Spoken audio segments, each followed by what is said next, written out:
she gets to come. Oversee that. That'll be kind of Bash. I've never been to Nashville. I don't really know music, right? Oh, so she's old enough to stay at the hotel. So I go out, hang out with her, you know, and then go do the stuff. We will get going on our meeting, the RAC meeting number 1, and we have a special guest tonight who's going to say a few words to Clark Balfour. You're up. Just a few words about that this is a public meeting and a little bit about what that means. Clark. Thanks, Libby. Hi, I'm Clark Balfour. I'm General Counsel for Tualatin Valley. I'm wearing a blue shirt like these folks. That's how you can tell that we're staff members here. But in any event, just what Libby said and what she said earlier was, you know, we have people who are virtually attending. We have folks that are maybe watching our live stream, but this is a rate advisory committee and you're advising and giving recommendations ultimately to the Board of Commissioners. And that makes you a public body. And by being a public body for this limited purpose, when we gather, they're public meetings, they're noticed, we keep minutes, all those sorts of things. So just wanted to remind you that because it's a public meeting and we're ultimately going to be deliberating toward decisions and those sorts of things, that the communications here and the deliberations need to be here. I think our goal is that you have that discussion, you have the coalescing of ideas and all those things in this forum. And what I'm going to jump to really is electronics. And you heard Libby talking about phones, and they're everywhere in our lives these days, and laptops, whatever else. And so we'll be having emails, you'll be provided information, all those sorts of things. And what we really need to be careful of is that we don't start deliberating outside of this forum in an electronic fashion. So resist the urge to hit reply all and say, I think it'd be a great idea if we do X. Save that for when we're in here. If you have a specific question, then send it to one of the staff people or Libby or part of her team, and then we'll make sure we get it to the right place. But what we really want to avoid is that we change our method of meeting and deliberating into an electronic format, because then the public doesn't really get to see it. And that's really what we're talking about. So that's really my admonition for you. Other than that, thanks for your service and have a great time. Thank you very much. I am. I need to go see my grandkids. So thanks, everybody.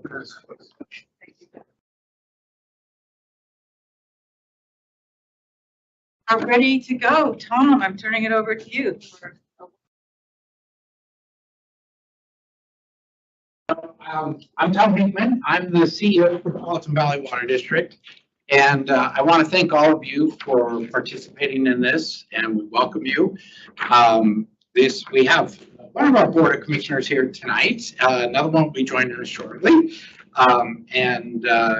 We are taking your input seriously.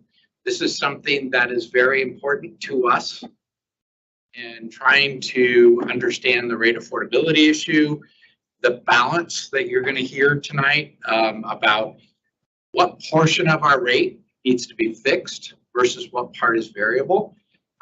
They have different weights in terms of what they mean to us and what they mean to the customer. So you're going to hear lots about that tonight. We're also going to talk a little bit about what the prior advisory committee told us and recommended to us, and we'll give you an update on those things. Most of all, we just wanted to welcome you. Hope you got something to eat, got a cookie. We can't make you wealthy for participating here, but we might be able to make you famous. So we'll try. So anyways, thank you. And as always, seriously, questions, there's no dumb questions. Ask questions. We've done this quite a few times in our careers. So we might, if something's obvious, it may not be to you. It's okay. Ask away. So with that, I'll turn it back over. Thank you.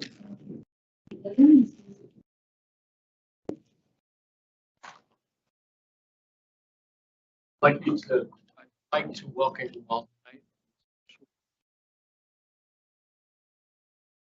This is really important.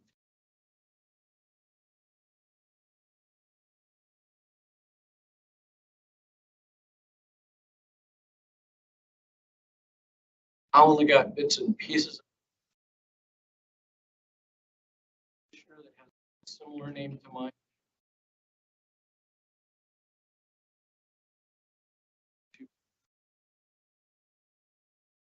Newly retired as of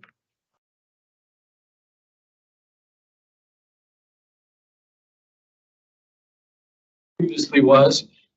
My colleague Carl Fisher has a real job, and I believe he's on his way here tonight. Luxury. You and all your perspective. Thank you.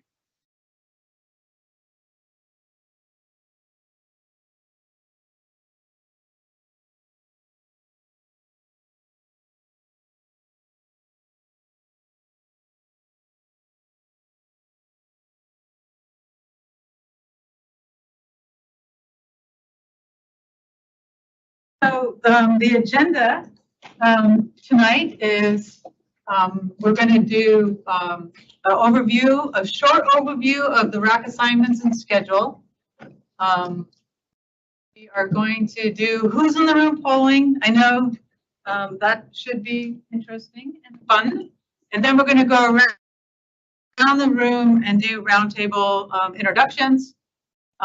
Paul and Tom are going to give a presentation that is going to get everybody knowledgeable about TVWD, their service area, and a little bit of background about the topics that we are going to dive into much deeper over the next 5 or 6 months. So just a little backgrounding.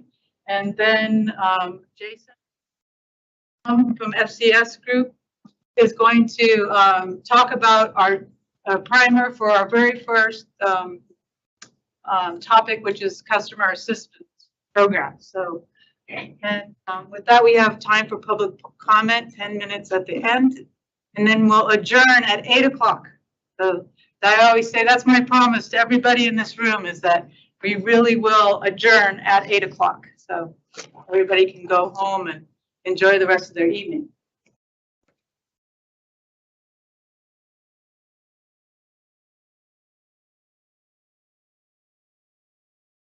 All right, so the RAC assignment and schedule. The assignment is to consider approaches to address water service customer affordability for financially vulnerable TVWD customers. And I think that is a really big assignment. And what we want to ask all of you as we go through tonight's presentation and future is to stop and ask Tom or Paul or Jason if you have a question about something that they're presenting, because we really do want to make sure that you understand how things work. We don't have to be an expert like they are, but we want to make sure that everybody here understands, and the tools that can be used to meet this, to be able to do this assignment.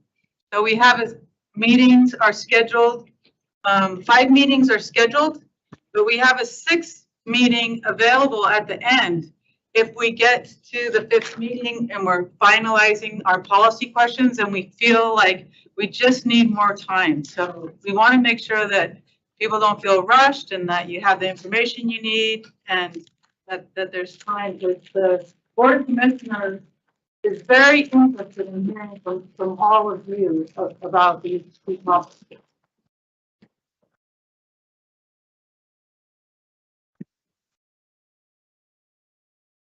I also wanted to say that there is a web page.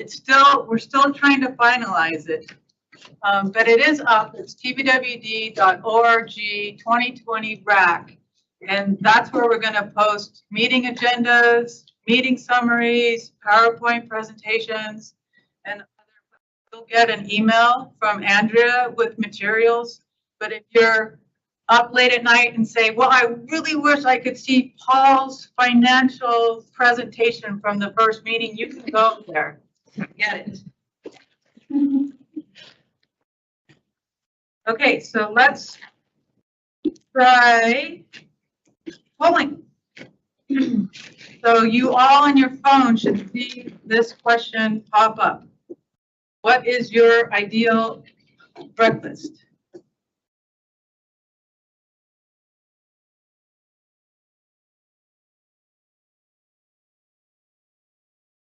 I thought bacon and eggs was gonna win out here. It is.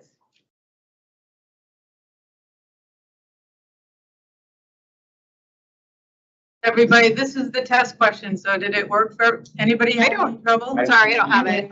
It's asking me for it. You can get the QR code, right? Oh, wait, that's not the one.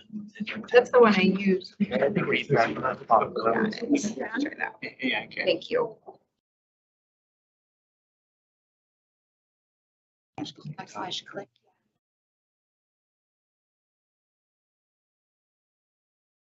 References. Copy. Say we're looking right now. Oh, I was gonna say we were looking like a no donut group, but now we have one. Right. Is the ideal breakfast from a health perspective or a preference? Yeah, just your ideal. Oh, it's Do I have to be honest? Oh, yeah.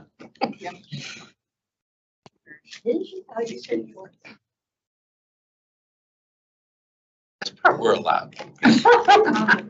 You wanna help over there? I'm gonna go to the next slide. Okay, which best describes your connection to Tualatin Valley Water District? In this question, you can select all that apply. So you live or work in the district, you work for a nonprofit,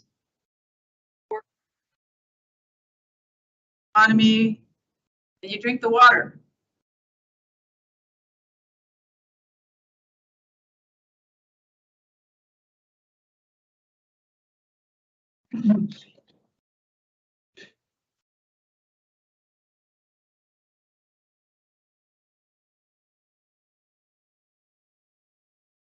How long have you been living or working in the district?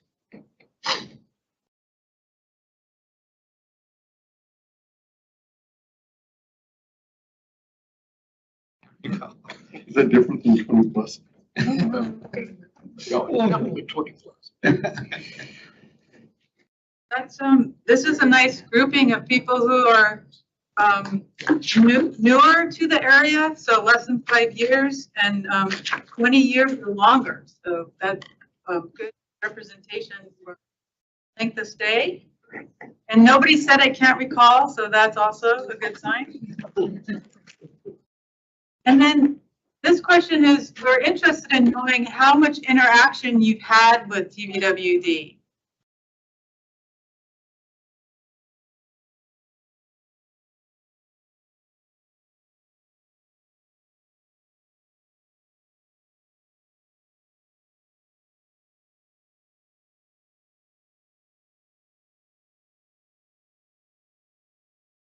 So attended a board meeting. Who here has attended a board? Hey, it's supposed to be polling. Oh, what, we're not? No, oh, you guys, yes. I didn't answer it. Oh, Commissioner Doug, and how many board meetings do you think you've attended? Your first meeting was here in 1993, is that correct? Yeah, I can't do math this late. That's great. But thank you. Visited the website, that's fantastic. And this is the final question. What topics are of most interest to you? What's involved with operating a water system, water conservation, building a reliable supply of water? Tom's going to talk about that in a bit. Affordability, how rates are set.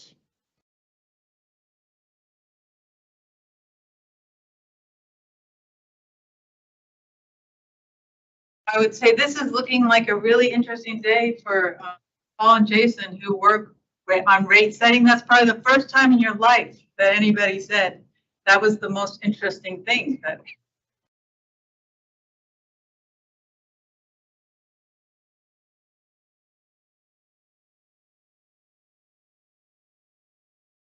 Great, and now we'll do roundtable introduction. So, as I said earlier, my name's Libby Baki, and I am a facilitator. I've worked with TVWD for many years. The question that we would like you to answer is, do you drink your water with or without ice? And this is actually Tom's question. He proposed it. Who doesn't drink their water without ice in it? Is there anybody who does that? But now we'll find out. Now we'll find out. So, Katie, I'm gonna start you off here. I didn't hear the question. Sorry, I was helping. Do you drink your water with or without ice? With ice. With ice. And Katie Wilson is with me. I'm sorry. Yes. Oh, Trent, I don't represent anyone. Just the community, just the community. Yeah.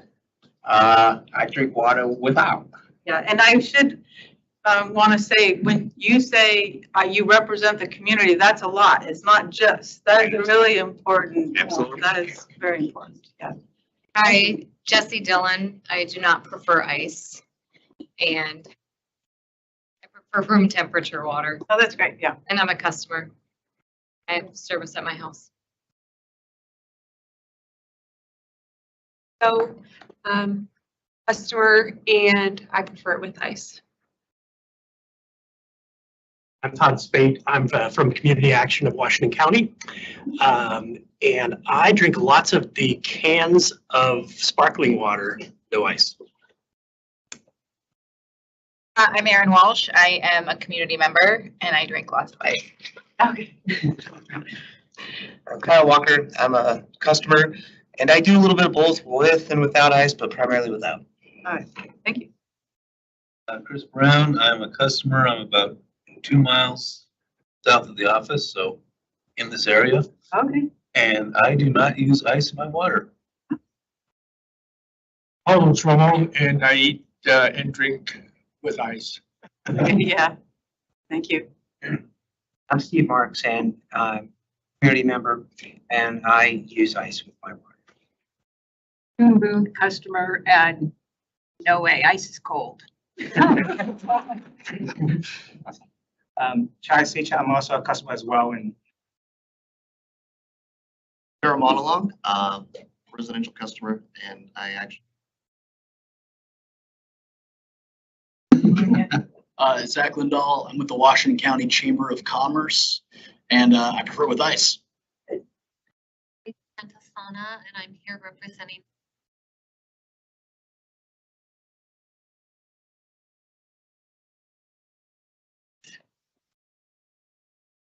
I'm Paul Matthews, the Chief Financial Officer for the Water District, also a customer and also a fan of ice. And Tom Hickman, I gave you my official title. My other title is Chief of the Hot Water Division. But I always drink my water without ice. Jim Duggan, and I ice except for on days hotter than 90 degrees. I'm Andrea Watson. I talked to most of you on the phone, and I'm also no ice.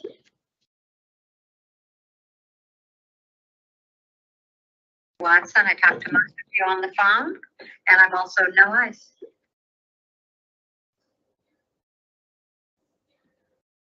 Watson, I talked to most of you on the phone, and I'm also no ice.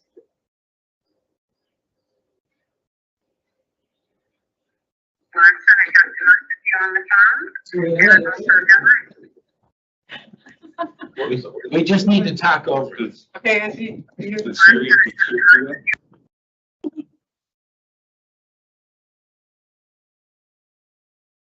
Commissioner Fisher, would you like to introduce? The question of the day is water with ice or without ice? Okay. So I'm Commissioner Carl Fisher from TVWD. I live in Tigard, and I guess do I drink my water with or without ice is dependent on the temperature of the day. If it's a cold day, I don't need ice. If it's a warm day, I like ice. Yeah. Actually, a third answer. A number of you came up with that. Weather. That, Tom? You want to let Ally, who's joining from. Oh, sure. I didn't see, I thought people answered. That's the echo right there. Oh, Tom? Hi. You want to let Ally, who's joining from. Oh, sure. I didn't see, I thought people answered. That's the echo right there. Hi. Oh, Tom? Hi. You want to let Ally, who's joining. I have like a weird feedback loop. I don't know if you guys can hear me properly. Hi. Tom?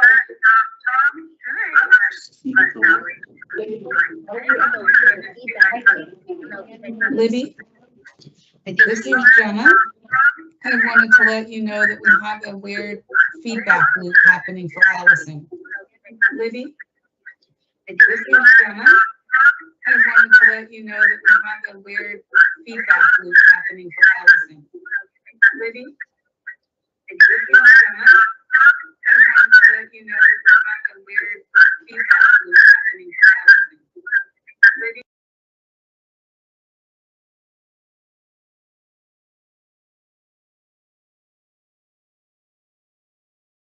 Allison?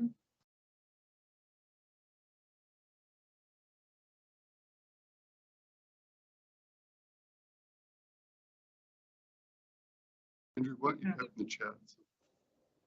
Katie, can you put in the chat? Back to you, Allison. Andrew, what do you have in the chat? Katie, can you put in the chat? Back to you, Allison. Andrew, what do you have in the chat? Katie, can you put in the chat? Tom. All right, I'm going to jump in here. All right, so I'd like to give an overview of TBWD and kind of what's driving even You why. need to put the PowerPoint back up. All right, thank you. Okay, so a little bit about TBWD. So we serve approximately 225,000 businesses and citizens in the Washington County region. You can see the amount of water we provide there. We have about 759, we've rounded to 800 miles of pipe in the ground that we maintain. You can see there how many meter reads we do in a year. It's a lot. We have tens of thousands of valves in the system that we maintain, thousands and thousands of fire hydrants. That's one of those things in the system that many people forget about until you have a fire and you really want that thing near you and working. We are the second largest municipal water provider in the state of Oregon, next to the Portland Water Bureau. So where do we get our water from? So can you go to the next, back up? Oh, no, right there, sorry. Okay, so we get our water from a few different sources here. So one is through what we call the Joint Water Commission, which is the Trask and Tualatin watershed supplies. So if you think of, if you know where Barney Reservoir is, Hag Lake, those are all sources that feed down into the Tualatin River. And there's a treatment plant that we work with City of Hillsborough and the other JWC partners, and we take water supply from there, put it into the system. The other place we get water right now is from Portland Water Bureau, and we have a contract with them. That water comes out of the Bull Run watershed, and times a year, and right now, they're relying on the Columbia South Shore well field. So we have sources from there that we get. We also can use what we call ASR, which is Aquifer Storage and Recovery. This is where we take, when water's widely available, lots of rain, we take that excess water, we put it in the ground, we store it, and then when water is not available, we can pull it back out of the ground and supply it. So those are our current sources of water. However, each one of those has some challenges for us in the future. And so many years ago, we started looking at alternate supplies. So want to go to the next slide? So let's first talk about the threats to our current water supply. So one is earthquakes. The JWC supply, the Scoggins Dam, that is not seismically resilient at this point in time. They're looking at trying to make it that way, but it's not there.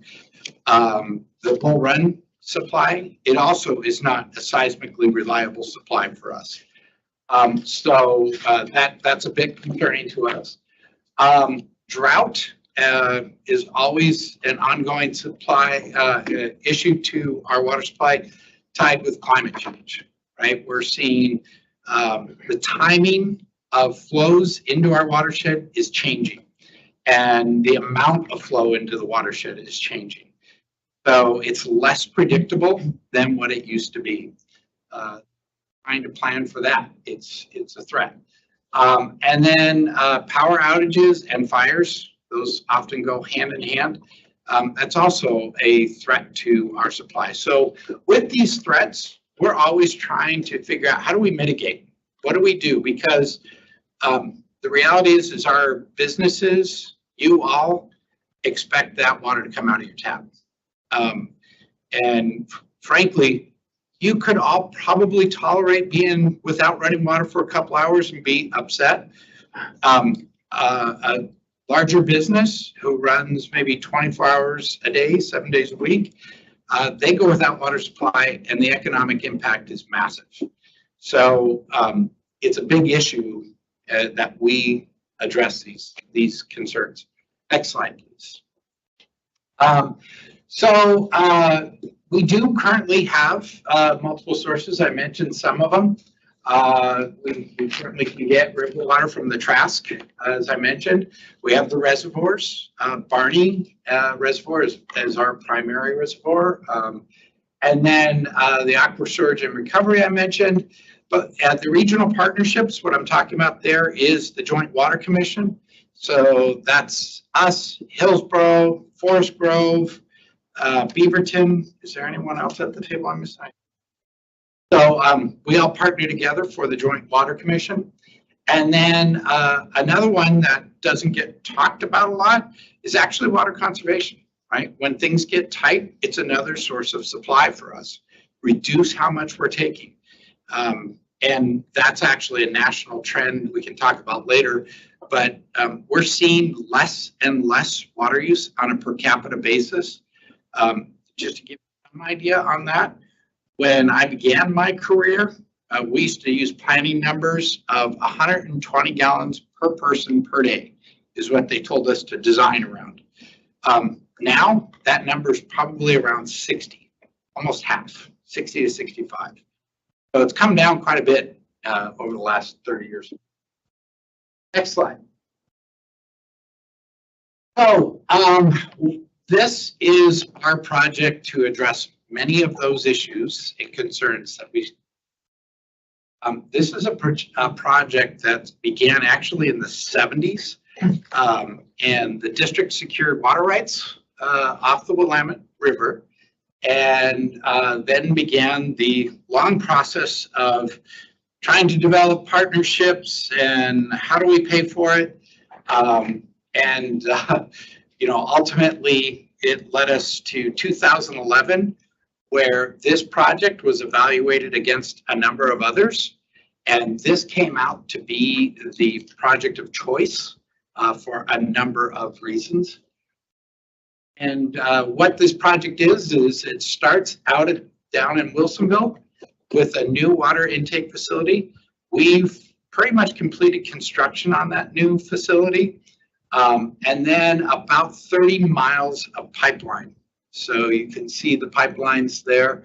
And then we have a new treatment plant that we're building. This is a state-of-the-art treatment plant to address all the issues of concern, all the contaminants of concern, and emerging contaminants. So that plant is, we've currently broken ground on that and is currently under construction. And then we have new water storage tanks. Actually, there's a single tank as part of our cost cutting efforts. We eliminated actually the northern chunk of that line you see up by Hillsborough. We've delayed that out until 2030. I think it's 2032. Young. It'll be demand driven. Yeah. And then we eliminated one of the storage tanks and postponed that as well. That was all cost-cutting efforts we took. You're going to hear more about this to set ourselves up to be in a position that if new impacts hit us, we had some cushion.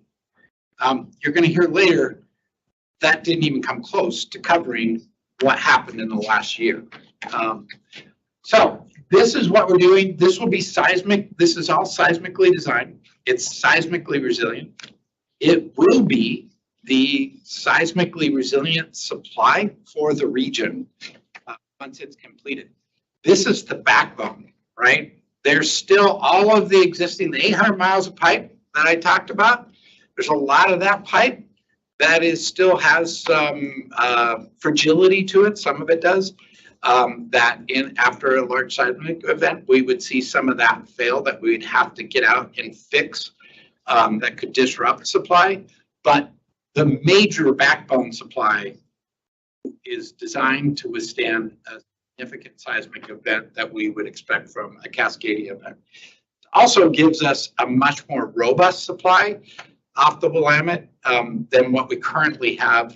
And it certainly stabilizes the supply through different climate change activities. So it's a more. Next slide. So where are we at on this project? So what you can see is the stuff that is dashed out, I think, is all the completed projects. The rest are under construction. Currently, many of you have probably been disrupted by this construction at some point in time. The biggest elements of the project, which is the intake, the storage tanks, and the treatment plant, that is all under construction now. So the point here is all these are signed contracts. They're inked. As I told our commission almost a year and a half ago, I guess it was, when we were doing our budget, we were entering the point of what I called the financial event horizon. So if you're familiar with those kind of space terms, once we crossed over it, there was no getting back, right? Once we signed these contracts, you don't turn around and say, we changed our mind. So this is a go forward, we must complete. The other thing I failed to mention earlier is we have a contract with Portland Water Bureau. That contract has a finite date. It ends in 2026. This all has to be operational by that date. So by July of 2026, everything has to be running. We got to be able to do this. If we can't, it puts us at quite of a challenge with the Portland Water Bureau in terms of how we're going to move forward and how. If it was a long-term situation that we couldn't have this up and running, just to give you some idea, what ends up happening is we are now paying for two systems. We're paying for all of this, and we're going to pay for all of Portland Water Bureau. So that none of you do either. So my point is here is we are on a set of rails here that we can't back up. It's past that point. Next slide. So what have we done to try to save money? So the first thing is our partnerships. We have partnerships with both Beaverton and Hillsborough, as well as with Washington County. So we try to find opportunities to save costs everywhere we can, and including in the partnership on the whole project. We are the largest owner of the project. So that's why we're the managing agency. But we own roughly about 60% of that project. You're going to hear in a little bit, that project is $1.6 billion. So we own 60% of that. And we have our partner with Hillsborough, they're about what? 35-ish. 35%. And then Beaverton owns the rest. So that's where we're at in terms of cost share. We are talking to other areas in the community, in the region, looking at potential future partnerships, because the more we can spread this cost out, the more we can keep rates down. So looking at those, we're talking with them, including with expanding potential partnership with the city of Beaverton. If we can't expand their interest in owning more of this to help spread them. And then lastly, with Washington County, I just want to mention they do a lot of road reconstruction. Despite what you may all think, we try not to impact you all as much as what happens. So we don't like to dig up a road twice. So if they're digging up a road to put in some new pipe, to redo the road, we try to take advantage of that and put in new pipe in the ground at the same time. You have a question? So, City of Cornelius has a 55-inch pipe coming out of Hillsborough across Dairy Creek. Isn't that part of this system, or is that something? No, and you could speak to it more. So that's part of the Joint Water Commission system. Yeah. And that's, Cornelius actually purchases water from the city of Hillsborough. Hillsborough is a partner in the Joint Water Commission, gets water from the Joint Water Commission, and then provides it to Cornelius. But that pipe is not part of the Willamette system. It's part of the Joint Water system. It's the part that Hillsborough uses. Okay. So Cornelius is not a partner in the Joint Water Commission. One of those discussion points, though, that we are having, in fact, this morning, I was on the phone with Hillsborough about how do we expand the region and get more people involved so that we can share our resources. Frankly, if any one community is failing or starved from water, we're failing as a region, ultimately. So it's not acceptable for anyone to be without water, just to be clear. So we're trying to figure out how do we do this in the most cost-effective way. All right, so this is a bit of a painful slide for me, and let me tell you why. So December 15th last year was the date of my annual review. I worked for the board of directors, and I was getting ready for my board meeting. And 15 minutes before walking in to hear what my review was, I got told, we opened the bids, and we were expecting this number. This is the number we got. That was breathtaking, right? That's a gap I can't make up in budget cuts. That's a gap I'm out of tools, right? To try to close that gap. Really, the only way we have to close that is by me going to the board and know that I think we have to increase rate, way more than what we're comfortable. And so we got hit with not just that, but also with the reservoir and pipeline. To date, with all the contracts now done and signed, we're about $320 million over what the engineer's estimate was from about 11 months ago.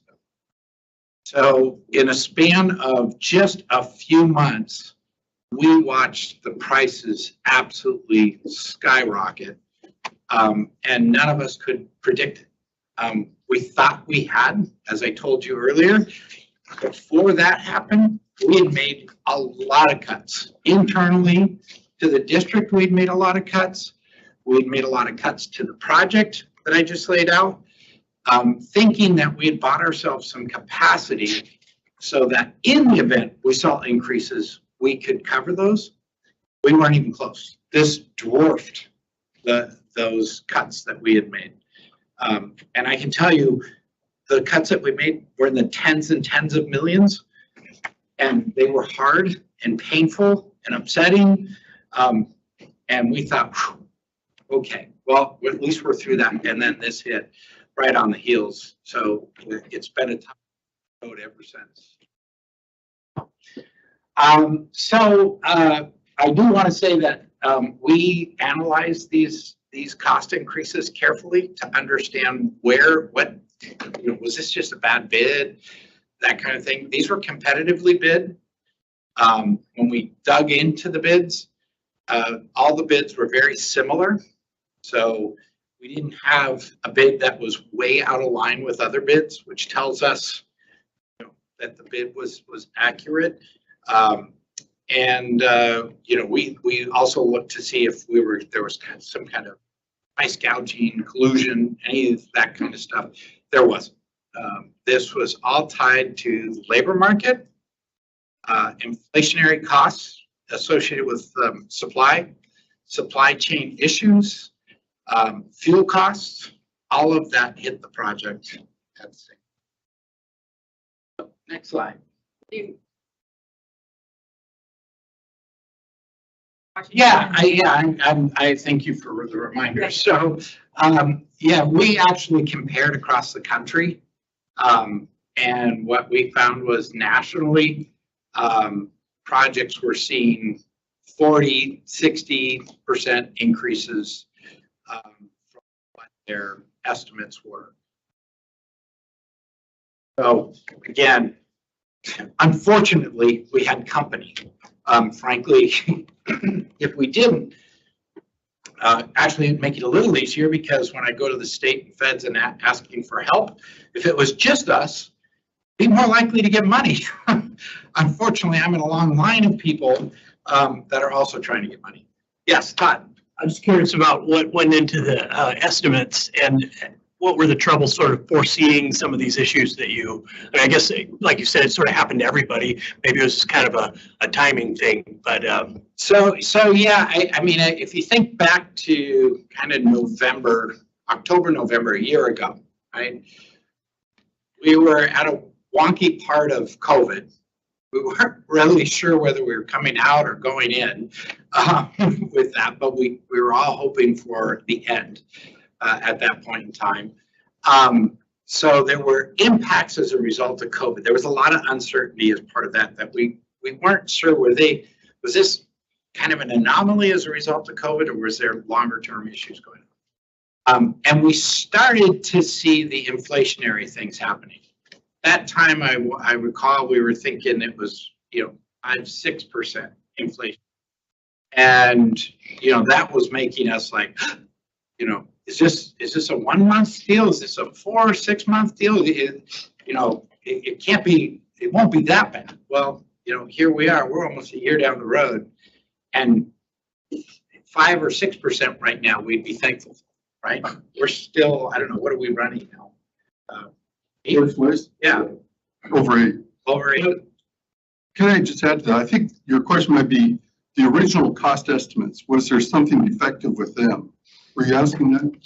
Well, put it, just the difficulty in anticipating some of these things, or so what went into that. Yeah, so we have a very structured process where we have experts, cost estimate experts, that go through these new developments called an opinion of probable construction cost, and it's risk-based, and they do a lot of work around that.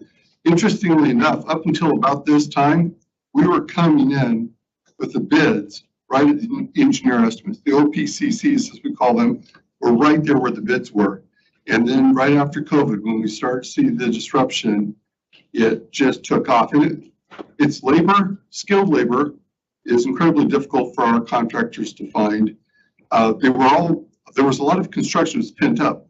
We're competing with other large industrial manufacturers. They need to get their jobs done. And so all this work kind of hit. And the city of Portland is undertaking a major treatment plant project as well. They're a couple of years behind us. So the bid environment just turned quite a bit on us. But they do have a very structured way of developing these opinions of probable construction costs. And we were pretty confident in that methodology. We actually thought, because of all the other elements that had come in, either at or below, we thought, wow, we've really done a good job through COVID, all of that. So that latest hit, when that happened, we just didn't see it. The 135 million now that you have additional, is that fixed or are we going to have more increases? So I will tell you, it's almost certain you're going to see some more. It's hard to believe we're fixed because you always end up with some change orders on projects. So we'll have some change orders, but not of the magnitude, right? So our portion of that 320 million that came in over, our portion of that is about 220 million. So that's what we're on the hook for is TVWD. Our partners are covering the other 100 million. I wish it was reversed. So that's the situation. Yeah. Can I add to that though, Tom, just a little bit? We are at a different point because now we have contracts underway. Yeah. So we're not putting these things out to bid to find out what the market is. We have contractors that have signed contracts to deliver at this price point. The other thing is, when this occurred, we went back to the water supply program, those experts I was talking about, and said, look at everything that we have going forward. And you now have looked at what we've seen recently, come up with your best estimates considering sort of this black swan event that we're in. And that's how they came up with that 350 million. So we're more confident now than we were before because a lot of these things are known, but we still can have change orders, meaning we said, go build a pipe down this road, you're going to find this kind of dirt. And they start digging, they find a big rock, they're going to charge us for that. So there are those things that are out there, but we are under contract at those known amounts now. Chris had a question. Yeah, go ahead. When you saw these two bids come in, was there any thought of stopping and reevaluating the projects to see if you could do them in phases, some other way to well, in the end, save the money? Yeah. Yeah. Because to me, this is unbelievably over engineers' estimates to the point it looks funny. So understand. Being honest. Yeah, no, I appreciate that. So there's a couple things to answer there. So first off, yes, we brought back to the board what are our options at this point? And I hit on very high level some of the issues that we were challenged with. You have a contract that's ending with Portland, and you don't. After that, your costs just went up on a whole nother scale that is unimaginable. Because now you're not only still on the hook to pay for this one, you're on the hook to pay for theirs. Their treatment plant. That's right now in over 1.6 billion. Now, if we were to do this, our share wouldn't be 1.6. No, but we'd be paying a significant share of that, right? So we'd be on the hook for that, and we still have to do this. That it wouldn't make this go away. So that was one of the big factors for us, is to realize we're in this boat. The other part was that once you sign these contracts, you can't just walk away. If Clark was still here, there's a cost to walking away from a contract, and it's significant. And you end up paying a lot of money for walking away from that contract, not to mention the lawsuits that follow with that, which who knows what the outcomes are with that. So I'm not trying to be fear tactics with any of it. This is all based on real experience, and I've seen it happen. So it was all those factors that realized being able to walk away from it we couldn't change our minds on it. It was more of an issue of could we phase it more? And what I mentioned earlier was we had already done that when we said really need 2 tanks. But you know what?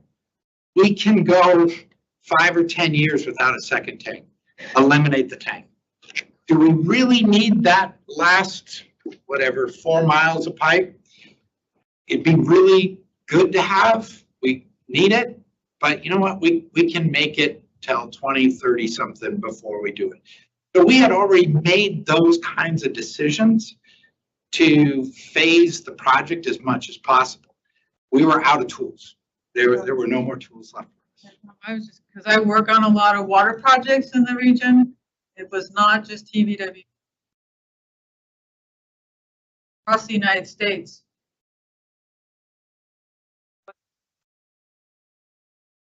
Before I go to your question, there's another thing that before I entered the engineering world, if somebody had told me about this, I wouldn't have felt any different than you did about. I'm in the engineering world. Okay. I know. Okay. Walk away from projects. So there's class estimates, right?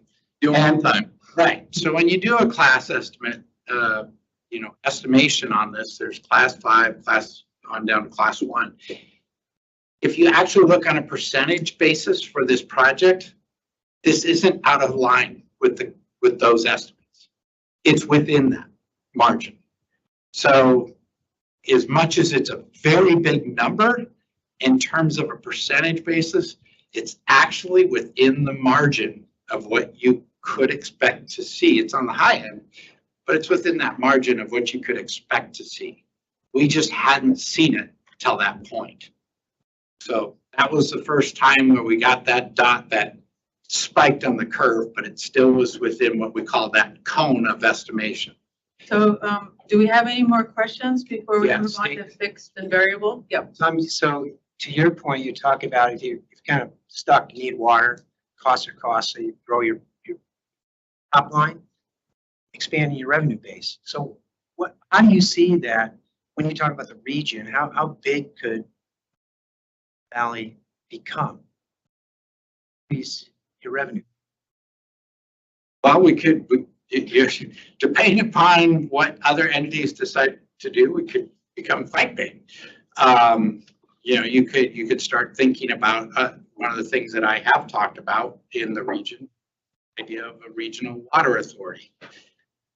Other areas have done this, and that would be something that could encompass almost all, if not all, of Washington County. So that could include Tiger, Tualatin, Sherwood, and Hillsborough. It could pull everybody in potentially, and Portland. We could make it quite big, but there's a lot of political challenge there to do that. That is not something I get to do. That requires political will, and it's tough to get other owners to say, I'll become part of you, or that's a tough thing. We've achieved a lot of those economies of scale by partnering with Hillsborough and Beaverton. Not only Hillsborough and Beaverton, but we're also partnered in part of this with Hillsborough, Beaverton, Tigard, Wilsonville, and Sherwood on the Blue Line Intake Facilities Commission. So a lot of that benefit of getting bigger and getting those economies of scale, we've sort of got them cooked in here. All right. And so we couldn't necessarily partner again with them because they're already part of the club. Right. No, but if you get to more of a monthly rate base kind of a thing. That's right. That's what I'm looking at. And that's what you're talking about. Is how do I do that? And I will say a big part of that is right now our kind of low hanging fruit is actually with the city of Beaverton.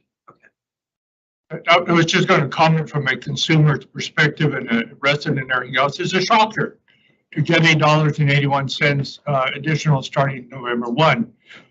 I can afford it, but I also have to make adjustments elsewhere. And water is such a commodity that we can't do without. So we either pay the price, go somewhere else. Maybe, I don't think we can dig our own wells here. But I mean, I'll let you know my reaction, and maybe other people feel the same. Particularly people that are retired might be on fixed incomes. Just a real shocker.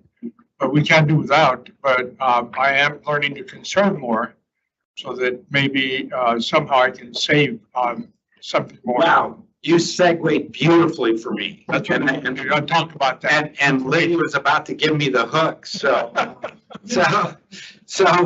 fixed versus variable costs. So this gets to your point beautifully. So our fixed costs, they don't vary, and they're kind of the things we do every day. And our variable costs are small. And you can see over there on the scale, 92% of our costs are fixed. Yet we're only collecting, this is the most recent number. This varies, but about 23% of our revenue is fixed. Rest is variable. So I would argue from my side of things, this is an uncomfortable ratio, right? And when I hear Carl, when I hear you make a comment about, well, I'm gonna save myself some coin here. I'm gonna cut back on my use. My fixed cost didn't change because you cut back.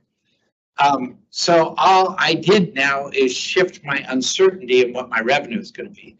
So now the following year, I go back to the board and I tell the board, you know, we had a lot of people like Carlos that saved their water, and I know we got to raise rates because you saved water. You did the right thing. And so it's this kind of a, that's why we're going to be talking about this and this balance of these two things. And I would argue right now they're a little out of balance. With your rate structure, has that breakout of fixed versus variable on your rates been that way for a while? Or Yeah. Sorry. Yeah, it's a great question. He's going to get into that about the history, how we got here to where we're at. But it's all policy decisions about what priorities were at the point in times.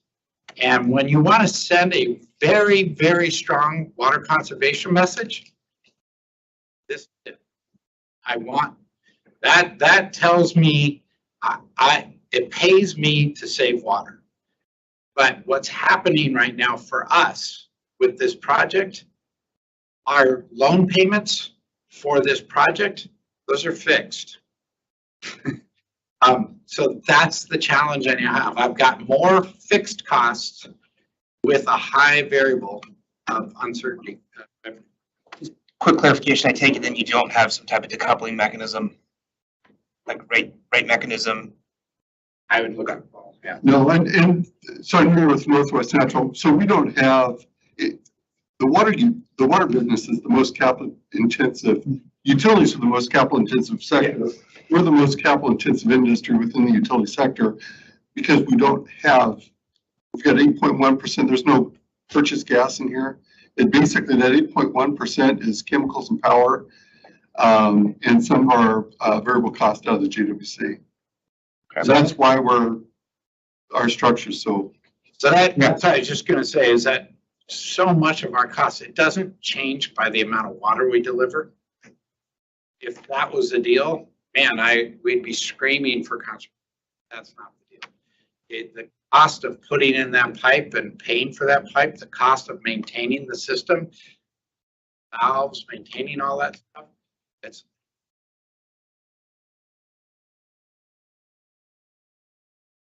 Next slide.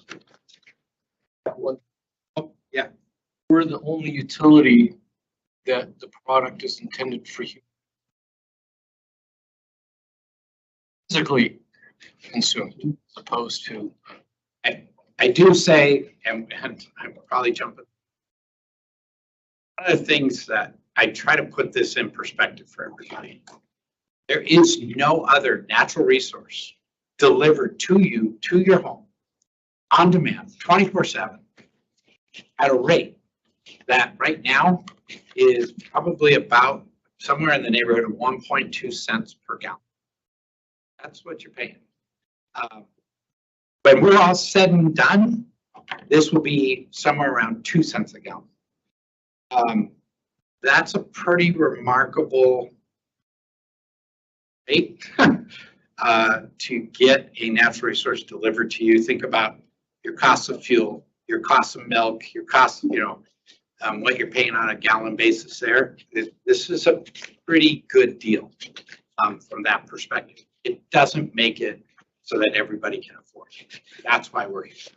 So before I turn this over, just hitting on our current challenges is, as I mentioned earlier, is our at the beginning and end of every day, we have to ensure a reliable and resilient supply of water to all of you, to all the businesses.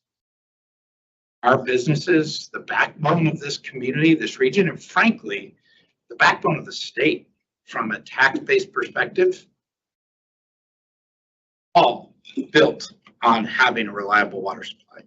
Without it, many of the manufacturers that are around, the industries that are around wouldn't be here without that reliable supply.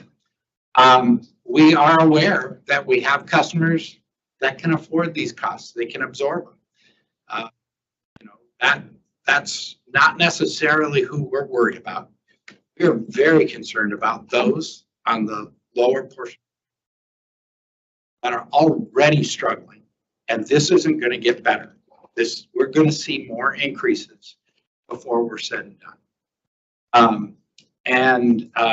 I do want to point out the board had, prior to COVID, they had an emergency assistance program.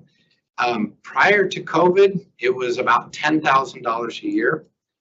Once COVID hit, the board took a pretty courageous action. They increased that to $250,000 a year. In the first 3 months of the first fiscal year of this budget, that $250,000 is gone. Every state and federal program that has come to provide assistance to low income has been exhausted. We have gone through all that money. We burned through it. The need is that large. So just to give you some scale of things, we tried to address this affordability issue with the board and staff, and we saw that this is bigger than us, and every utility in the area here is struggling with this same issue. It's not just us. In fact, there are people watching, attending this tonight from other communities that are very interested in what our outcome is going to be. So that I will hand this over to Paul. Thank you, Tom. So we go to the next slide. We're going to talk about some of our cost management, some things we're doing to manage costs. And Tom talked about the cuts we made before. I have to stand over here. That's going to get my eyes. A lot of that wasn't because we anticipated huge increases in the cost of the water supply program. It's because we're in the middle of COVID. So we're trying to shore up our financial resources and cut as much as we could out of our budget because of the challenges our customers were having with COVID. Little did we know there was going to be a fall-on effect from the inflation, but these are the 6 approaches that we have to managing cost. And the first is to maximize competition. And when we look at construction projects, if we take, for example, the treatment plant, that is broken down into 60 to 70 sub-packages that we put out for a competitive bid. When we did the pipeline projects, we broke them up into segments that were small enough that we could get local contractors to bid on them, large enough that we could attract national contractors into the region to bid on those. So we're very deliberate about emphasizing competition as a way to bring our costs down. And that has been successful. We negotiate the best prices for in quality for the goods and services that we buy. It says services and goods, but I'm always a goods and services kind of guy. So looking at the quality, making sure that we're getting our value out of that and negotiating those things. Make cost-effective engineering decisions. So that means doing value engineering. Once the design is done, we bring other experts in to second guess it, to look for opportunities to get a little bit more of the cost out or a little bit more of the functionality in without spending additional money. Risk, proactively managing risk is very important. Risk is a fact of life, and a lot of things we can do to mitigate, manage, transfer these risks, but we have to know them and manage them very closely. With the water supply program, we have set up a PMO, a program management office, whose sole role is to make sure that we deliver the program, and a key part of that is managing the risk and the schedule. We talk about partners on projects. Well, not just on our capital projects, but we also, when Tom talked about the number of meter reads we do, we read the meters for the city of Beaverton. So those are city of Beaverton water customers. Actually, we serve some city of Beaverton customers, but we're talking about their water utility, their customers.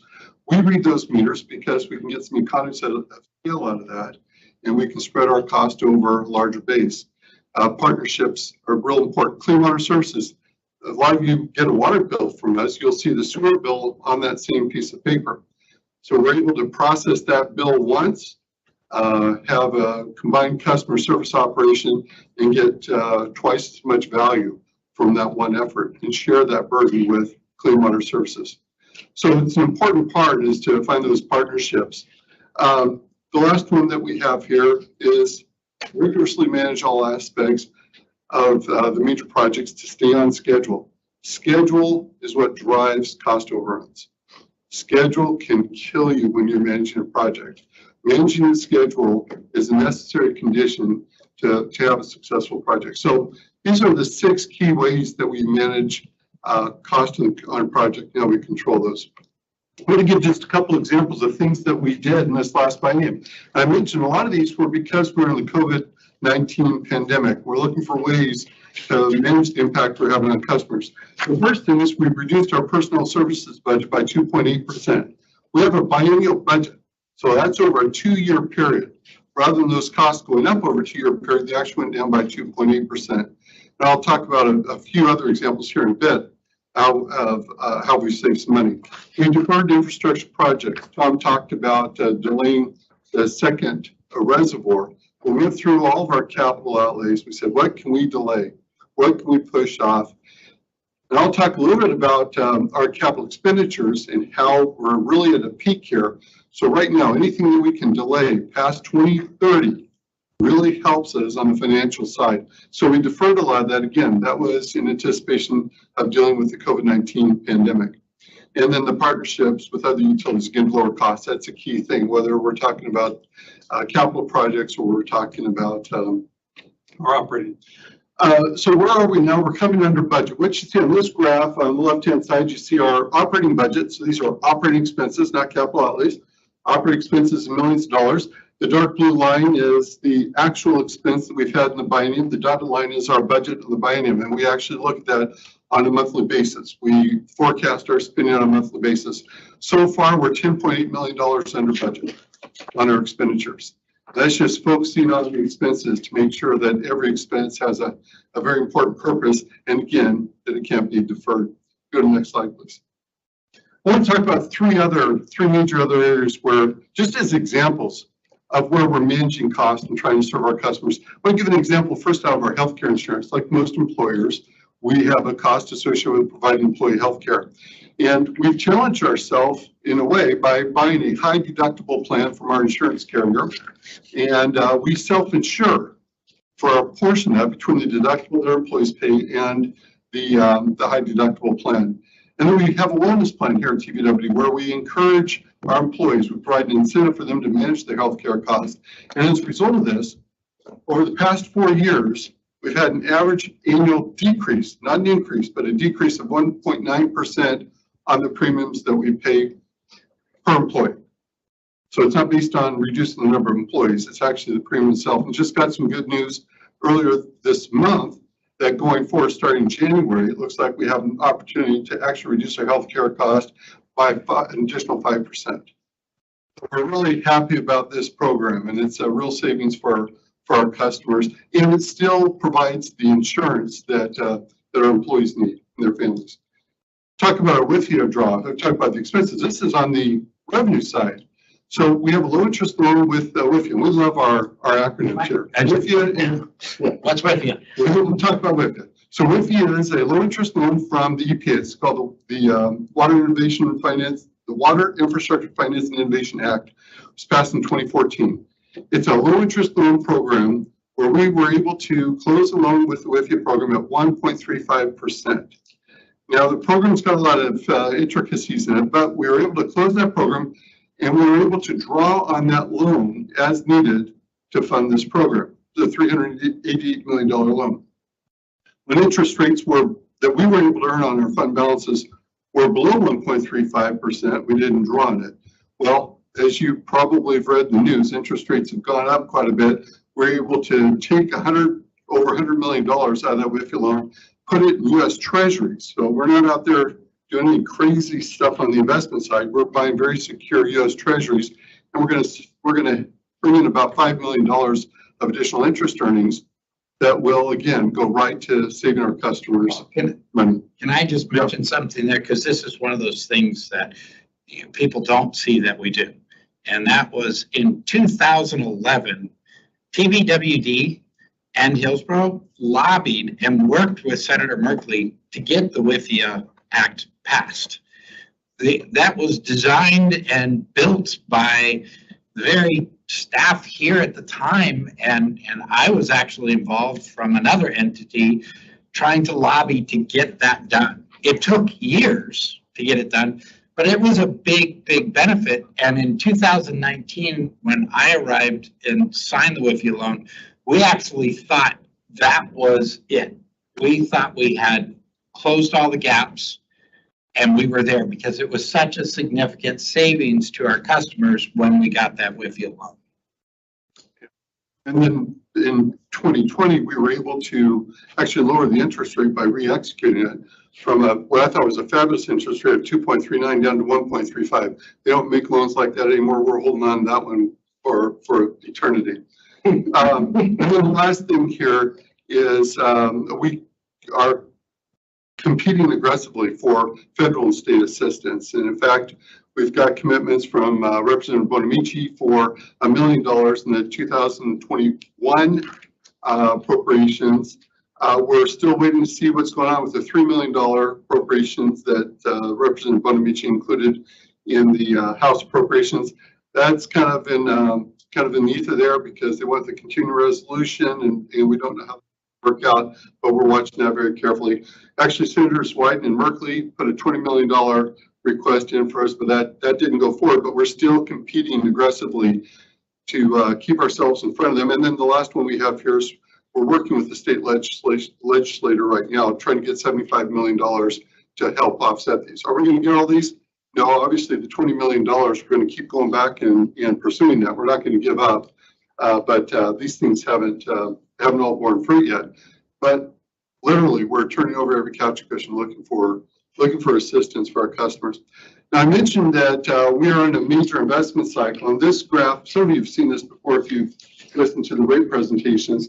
We've been watching this big hill here come at us for the past 10 years as we've worked on the Willamette Water Supply Program. This gray area here on the chart is our in-district CIP, and one of the major pipelines is going to be delivering the Willamette water to the district. But the blue area is the Willamette Water Supply Program by and large. And you can see that in the next 2 years, we're going to be spending a lot of money trying to complete that project. So we're using long-term debt as a component of this to keep the impacts on our customers as low as possible. There are a lot of good reasons that you would have a mix of debt. We use it responsibly. Debt's a good tool, but a bad habit. And we take that into account. But you can see once we get past 26, 27, 28, that's why we wanted to defer those capital projects out, because for a variety of reasons, our financing becomes a little bit more flexible as time passes. So this is the big generational investment that we're seeing right now. Literally, we haven't seen something like this at the district in its entire existence, and we've been watching this come at us through time. Each year, we've been marching through this. Sorry, I just want to point out, just so it's real clear, that spike in the gray is tied to the Willamette project. That is not just our stuff. That it's just a component that's specifically for the district that the district alone is having to pay for. It's specifically the pipeline to the Metzger portion. Really benefits. It's being built with the Willamette Water Supply Project. As TBWD, we have to classify it as an in-district cost. So that's why 2023 looks so big. Well, the big pipeline that's coming up Shoals Ferry toward Metzger, that is that spike in the gray peak. It will connect up to Beaverton Hillsdale Highway and connect into the northern part of our water system. So we'll be able to take water around this way through all the way east and then up north, and we'll be able to take it from the southeast up into the district. So we've got 2 ways to get the water to everybody. All right, one of the questions that we heard when we went through our recent rate process, so we wanted to answer the question here is, are all of our customers paying their fair share? And in particular, we got questions around corporations. Are they paying their fair share? So we wanted to go through that here in a bit. Go to the next slide, please. So here's a graphic that presents the mix of our customers. These are based on the number of service connections or meters that we have. About 95% of the connections, the meters that connect to our water system, about 95% of them are residential customers. We've got industrial customers, about 24. In fact, 24 out of the total of 60 million is so small. When you look at percentage, it comes up as 0, just simply because the decimal points don't show. But basically, we serve about 95% of our customers, these residential customers, 2% commercial, and 3% smattering of others. If we go to the next slide, we'll look at the revenues and how they come forward. About 71% of our revenue, 95% of our customers are residential. About 71% of our revenue comes from commercial. I said we had 24 customers that were industrial. That's about 8% of our revenue, $5.8 million. So we go to the next slide. And here's an illustration as an example. I took a large industrial customer, one of our large industrial customers, and I took one of their meters and I looked at their 12 months of history. I took the middle bill, the one that was in the middle. And this is an example of what that bill was in November of 2001 for the amount of water they took, and what it will be in November of 2002, because we just had that rate increase that went into effect. Their bill is going to go up by $25,000. So they are contributing quite a bit to the water system there, and they are paying their fair share. We go to the next slide, please. And I just want to point, that's one meter for an industrial customer. That customer has several, many, more than several. So when we establish the rates for customers, we follow what are called our cost of service principles. That's the basis for setting our water rates. And essentially, we use industry standard approaches, and our consultant, Jason Mom, will talk about this in a future get-together. But we use industry standard approach to ensure that customers are paying their fair share in proportion to the cost that they put on the system. So we look at what percentage of the cost is incurred to serve those customers, and we use that as the percentage and allocate our cost to them in proportion to that. This avoids subsidies amongst customers. The last point I want to make here, I'm going to go quick because we're over time, are new customers. So we have something that are called system development charges, or SDCs. These are one-time charges that new customers pay when they connect to the system. So for a single-family residential customer, it's like $9,000. It's not an insignificant amount of money. And that is to bring them on board so that all of our customers are being treated fairly and that our existing customers aren't subsidizing growth. So that's an important part of this. Not just do we look at our rates to make sure we have equity, but we look at SDCs for that intergenerational equity component. Fine.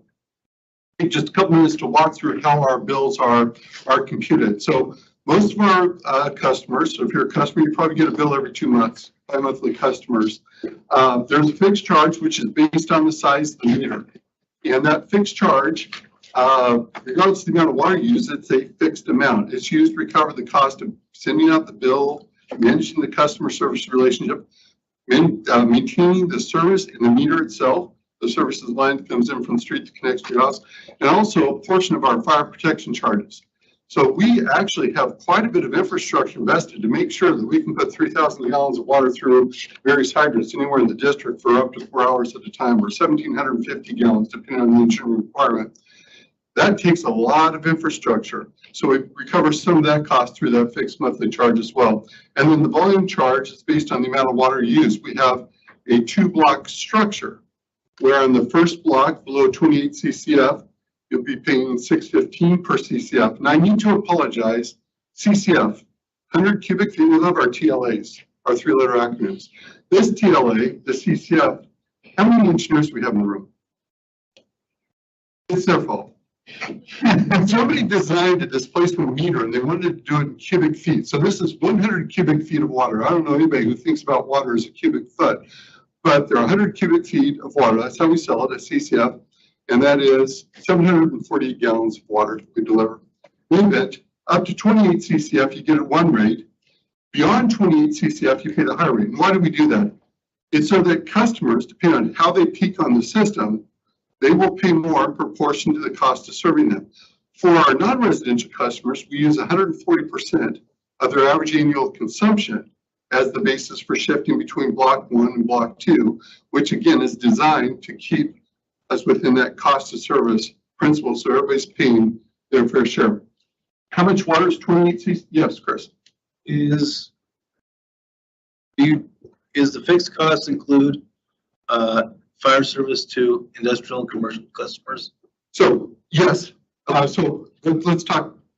Boy, this is I wish I could spend more time on this. This is a really great topic to talk about, but I'm going to go through this really quickly. So they pay for the public fire protection system in their rate, but in addition to that, many of them have private fire service lines, and they pay for that separately. So in a sense, they're paying for it at the street, the hydrant, but they're also paying it when it comes into their building.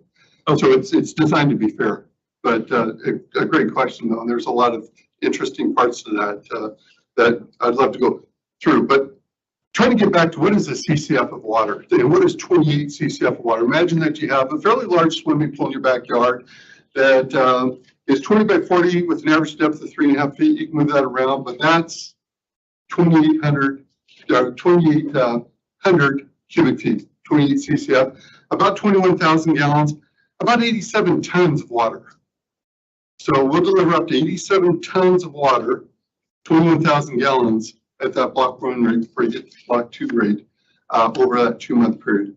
This is a usage chart. This is an example of, Tom talked about gallons per capita per day being down in the 60 to 80 range. That's gallons per person. This is a breakout of what it typically looks like if a utility has about 100 gallons of water per day. So one CCF is 748 gallons. Another way of saying that is 1 cubic foot is 7.48 gallons. I love that decimal point moving. But that's to give you a sense of what that is. And this is how people use the water within their homes. A lot of it is outdoor use, and that's what that block 2 water captures. Because during that peak summer, we oversize our systems, and we need to essentially cover that fixed cost for 12 months, even though we have some customers that are only using it for that 3-month period. Go on to the next slide. Here's an example of the most recent bill impact. So we're doing our fixed charge for the most common customer bill we send out, which is 7 CCF per month. Most of our customers are billed on a bi-monthly basis, so you can double this. We show it on a monthly basis because that's how most utility bills are sent to people. So you pay $18.60 for the fixed charge to cover, again, that fire protection cost, the meter reading, the customer billing, the meter maintenance, and the service line maintenance. $43 in the volume charge for a total of $61.55. Next month, November 1st, that's going up by $8.81, and you can see the breakdown of it here. But that isn't where it stops, and this is why this committee is so important to us. If we were just going to stop here, again, as Tom indicated, a lot of our customers can pay that, but there's a growing number of customers that aren't going to be able to pay this over time. And so what we want to show you here is the magnitude of the problem as we go out over time, what those rate increases are likely to be. Now, this is hot off the press information. We just recalibrated our financial plan. We keep this thing up to date. We're constantly looking at this. But in the end, we're talking about a cumulative amount of about $35 when we add up all these rate increases. And so a growing number of our customers aren't going to be able to manage that increase in the bill. And that's why we need assistance from the RAC. I do want to point one thing out, though. In 2016, when we had last convened the RAC, I presented something like this. This number out here for the total bill in 2026 is about $105. So even with this addition of these capital projects, the rates that we're forecasting are actually below what we were talking about in 2016 that we had estimated for this time in the future. A lot of that is because of the ability to use that low interest loan and the financing terms that came from the WIFI program. I'll walk down history here with our rate structures. In the 1990s, the district adopted an excess use rate structure. An excess use rate structure is that one where over a certain amount of consumption, you pay the higher bill. Back then, it was 25 CCF per month or 50 over a 2-month period. Essentially, nobody really got there. Very few customers ended up having much of that in the block 2 consumption. So it didn't have much of a conservation message. 2004, the district was in a different situation. We were looking at our next source of supply. We were looking at the Tualatin Basin Water Supply Program, which is a long story to be talked about out on the west side. We needed to buy ourselves some time. We pursued a conservation program. We reduced that 25 CCF per month down to 14. And we recalibrated those rates to keep them within the cost of service and align them with those block thresholds to encourage conservation. Boy, was it successful. And then in 2012, we came back, and at that point, the district was looking at the Willamette Water Supply Program as major investment. And we said, we need to check our rates to make sure there's still cost of service, but we wanted to recalibrate that. And that's when we took some of those fire protection costs and we moved them out of the volume charge, we put it into the fixed monthly charge to give us a little more revenue stability, which would make it easier for us to secure long-term financing. So that was back in 2012 as we're looking forward what we're doing. 2017, 16, 17, that's when we convened the first rate advisory committee and we worked on affordability. We focused that on affordability. We did reconfirm the block thresholds and the rates, and the rate advisory committee created some recommendations which I'll go over in the next slide. And then here we are today asking for your help to look at how we can protect those most vulnerable customers. And I'm going along on, so I'm going to go very fast here. So my last slide, I'm going to go very, very fast on my last slide. I'm going to finish strong. So 2016 and 17 rate advisory committee, some of the recommendations they had. These were the recommendations around affordability. They had a whole list of other recommendations we've implemented that aren't very interesting tonight. I don't think anybody cares whether or not a duplex is considered multifamily or not. That was a concern we had then. The question was asked, answered, and we moved on. So these are the ones that are related to affordability. The first recommendation was to move to monthly billing. So the district at that time had been pursuing a new customer information system to enable monthly billing. And to go through developing the requirements, doing the procurement, and doing the implementation, we just went live with that new billing system on July 1st of this year. So July 1st went live. We're wrapping that process up, and then we're going to be moving to monthly billing as expeditiously as we can. Levelized billing, one of the requests or recommendations from the rate advisory committee was to allow people to establish a bill kind of like you get with PG or with Northwest Natural Gas, where your bills kind of level throughout the year. We had RAC members, rate advisory committee members, said, well, hold on, that's going to have adverse impact on conservation. So it wasn't a full recommendation. It was one where there was a little bit of hesitancy, understanding that the world is made of trade-offs. If you take this, then you might give up a little bit on the conservation message, but that was out there. Temporary emergency assistance. We didn't think in 2016, 2017 that we were going to have a pandemic in 2020, but we did. And we did implement the Customer Emergency Assistance Program in a very significant way. In fact, Tom talked about that, increasing the appropriations for that from about $10,000 to $12,000 a year up to $250,000. So it was an important one. Penalty forgiveness. Again, we invoked that during the COVID period. And the last one was a recommendation. They didn't say implement low income rate because they were back and forth a little bit on that. They said the board should consider whether or not they do it. But if they do implement a low income program, it should be a separate low income rate that we should use a third party to qualify customers for that low income rate. And they made recommendations around eligibility. We want to run that all past you all again to verify where we are and what the recommendations would be. And that is it for me. Good job, Paul. Sorry about the call. Yeah. Can I add one other thing to this that I think is important? So, you know, there's been a lot of discussion nationally and in the state of Oregon about shutoffs and water shutoffs and how that's unfair. And we ended that practice during COVID. We didn't turn people off. As we came out of, if we're coming out, I don't know, however you want to think, but as we came out of COVID, we actually then said, well, we got a lot of people that didn't pay their bill for a very long time, which amassed an enormous amount of debt. So all we required was, look, talk to us, call us, let's develop a plan to figure out how we can get you current. The only customers that we shut off today are those customers that won't talk to us. If they don't call us and they don't respond to us, we have no other tool.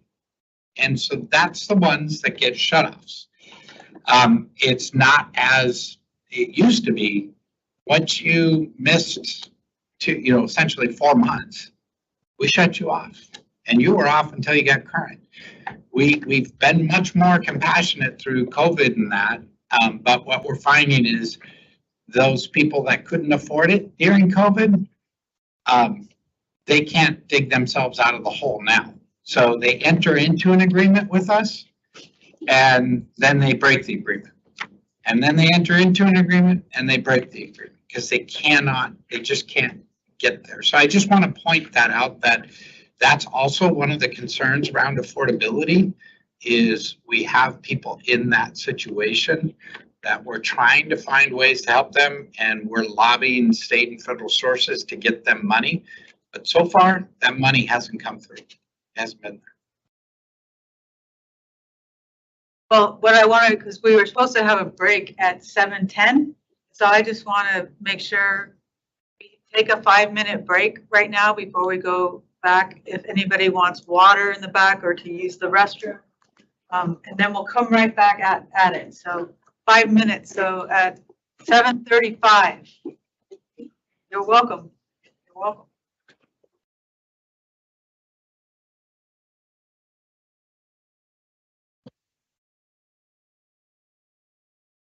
What is that? I thought about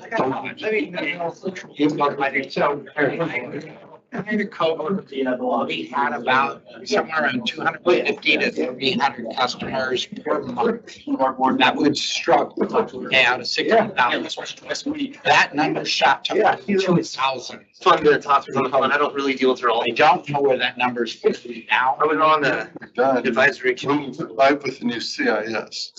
Best practice. Metro. It was, I did it. They make farming for Metro to garbage. Suspend shut off. So I got on a call and talked to Nina about it beforehand because she's like, we did so much was going on in that meeting. Just wanted to be aware. Yeah. But the other thing is that there was some federal assistance. Ag board member for sure. And we're able to apply those dollars through the LIWA. But that's kind of the world you guys live in. Which is a relative of yeah, it's cool. I mean, it's good. I don't mean that in a bad way. They're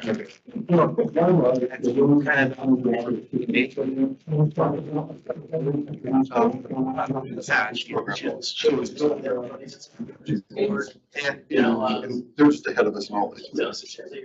That was natural.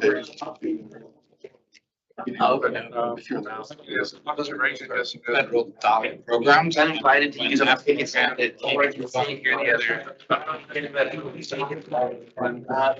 Yeah, that's my. Yeah, definitely. We'll talk later.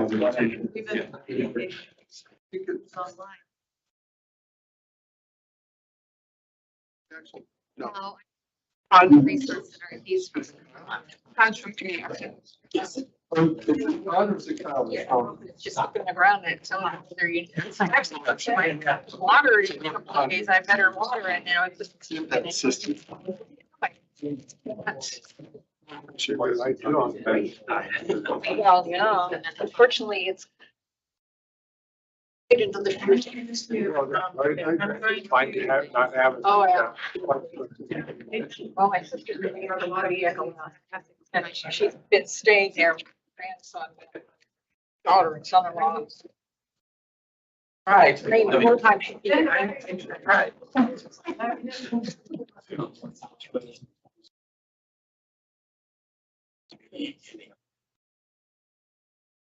2 years. So the demand is extraordinary. Fixed cost in the meter reading, was that including going to the monthly?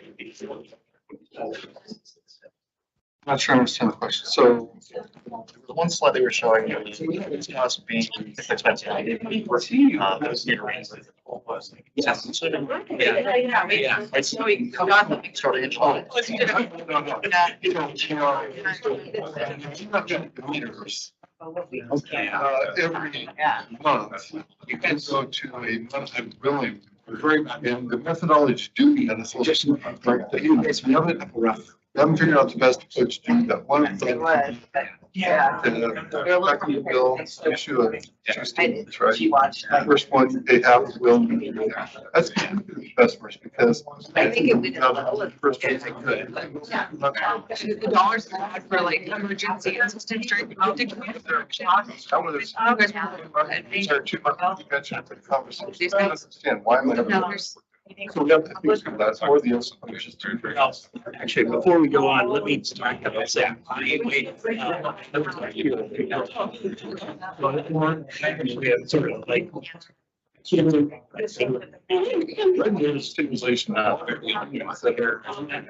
approach, I was sort of about it.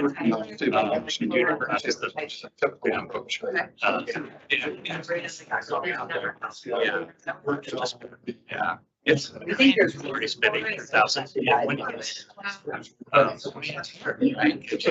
probably something that's twice as often. In fact, one of the things that we're looking at doing over time to minister. Yeah, absolutely. I'm glad you're here. It's like a lot of times cities or doesn't, they're not business of, hey, you guys can go thing. So having like. That's expensive. Yeah. We're able to do that verification. Right. We're gonna get started. That actually easier to. Especially. I get everybody's attention. We're gonna get started. I did want to say that we don't have anybody signed up for public comment, so we got another 10 minutes back, and we are going to move on to the portion of our presentation that's all about what you guys are going to work on at the next meeting, November 15th, right back here. And so Jason, hand the floor over. I'm Jason Bum. I'm a principal consultant with FCS Group. I am a 26-year veteran here in the water industry, where I have worked exclusively on utility rates and federal time. And I know that all of you on your poll questions said you were super interested in this topic, which shocked me, because usually the only time I see that is when I'm about to be run out of a room and put on a bus to nowhere. It's happened before. That's the last of the jokes, though, because I've been sternly warned that we have to move on because you are leaving at 8.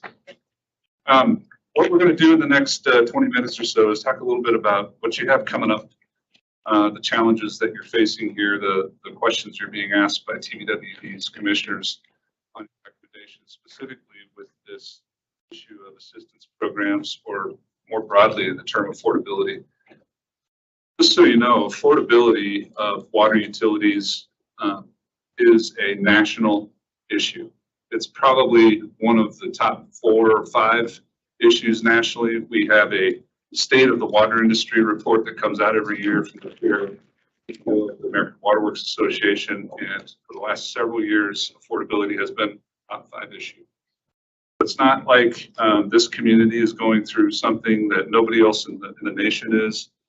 I have had the privilege of working coast to coast across the country, East Coast cities, West Coast cities, Midwest cities. Affordability is an issue in every single one or another. There's out there who has been immune from. Paul's presentation earlier talked about the challenges that are coming up and what the increasing costs are going to bring for the day. This kind of hopefully puts it in a little bit of perspective for you real easily. This term here, revenue requirement, I should explain. We have a lot of neat terms in terms of art in our business. When we say revenue requirement, it's the same thing as the costs. And we use the term revenue requirement because it describes what we're talking about. That's how much revenue we're going to need in order to meet the costs. So it's the revenue required in order to meet the costs. And what we're showing here is just a short projection out to about 2027. There's about a $40 million difference between where we're at today and then. And what Paul's presentation showed you is that equates to about $35 a month, or bi-monthly, I think it was, for that time frame. So just to give you a sense that the issue that you're dealing with, whatever it is today, and we're at your very next workshop, we're going to have another expert come in here and give you some really important metrics about where you are today and how you would measure it. In the future, and as the cost of the program unwind, it's a bigger challenge. Mentioned it is an issue nationally. I've been tracking this index, I think, longer than most. I started tracking this in all seriousness back in about 2009. The federal government has been tracking an index, an inflation index on water, sewer, and solid waste services since about the year 2000. And that's that purple line there, or the pink one there. That's the growth in that water and sewer index cost going out to about today. It's plotted here against household income and the growth in household income in particular. So we based everything back in 1999 at $1, and then we grew it based on those two indexes over that time to just kind of show you where that has gone. Big difference between household income and the costs of these services. And again, this is national data, so this isn't necessarily unique to TVWD, but TVWD is in the same boat. We track this also against CPI, and I didn't choose to put the inflation index on here, but suffice it to say that income has not always kept up with CPI either, and so it's a little bit lower. CPI. Consumer price index, that's inflation. What is the district doing now to address the issue? They've got a few programs in place that do this. The first one that, and you can find all of these on the website, the first one is the Emergency Assistance Program. That's very direct financial assistance that's available for those who are income qualified. So you need to be at 60% or below household income to qualify for it. It works one time during the 12-month period, but it can relieve up to that 28 CCF, that magic number that Paul was talking about. You can get forgiveness for up to 28 CCF during that 12-month period, but it only works for one time. It's meant to be temporary assistance for those who are experiencing financial difficulty. Those who don't qualify for that, there are the two deferred payment plans, either called the feasible pay plan or the equal pay plan. And this basically just allows customers to repay their bills over up to 24 months.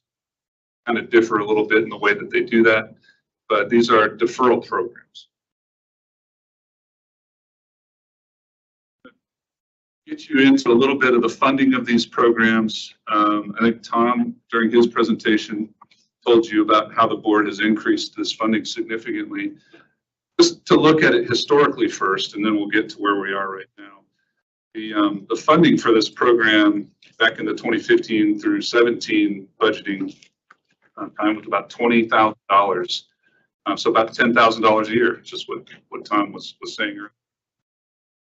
Amount of funds that also comes from contributions that you can make through the Help a Neighbor program. That's money that you can donate, so about $20,000. And that brought it to about 40, this is for a 2-year period, the $40,000, so about $20,000 per year. But what was spent was about $33,000 that year. And you can see that the spending, that bottom line there, has ranged about $30,000 to $40,000 over that time frame. Get out to 21 and through 23, and you can see that the funding picked up significantly. That $250,000 per year that Tom mentioned, that's the district's funding there at the top. The expected contributions from those who participate in the Help a Neighbor, they're at about $26,000. I didn't have the number, but Tom gave it earlier. He said that in the first year of this 2-year cycle, all that $250,000 already been used. So, so the uptick from the history of spending, and the spending there is the relief that's being provided under these programs. It's the bill assistance, $30,000 to $40,000, all the way up to $250,000 in the course of That's probably been amplified a bit because of COVID and some other factors, but still significant uptick. There are a couple of other programs. These were mentioned a little bit. I think Tom mentioned that all of the federal assistance that's been handed out in the last few years to help deal with some of the issues coming out of COVID, that it's all been used up. And that's what our independent research showed too. We have the Low-Income Household Water Assistance Program. This was a federally funded program to help make water bills more affordable. It was authorized, I believe it was in the same bill that WIFIA came from, where this program originated from. But that's administered through Community Action of Washington County. And when I went and checked through their website, all of those funds have been used up for now. So that's all subject to getting additional funding. Point is this is external. It's not run by TVWD. These are federal dollars, and so of course these are going to be subject to federal appropriations, and when the money's there, it'll be there. But once another program, the Oregon Emergency Rental Assistance Program, that's administered by the state through the Oregon Housing Community Services. Right now, if you go on that website and you want to get emergency assistance through this program, you'll find that they're not accepting any new applicants. So funding availability is a constraint, and what we find when we consult across the country is that the issue of funding these programs is one of the major considerations. And we're going to bring this all back to you here. We're going to bring it all home to you here tonight just to kind of frame it for you.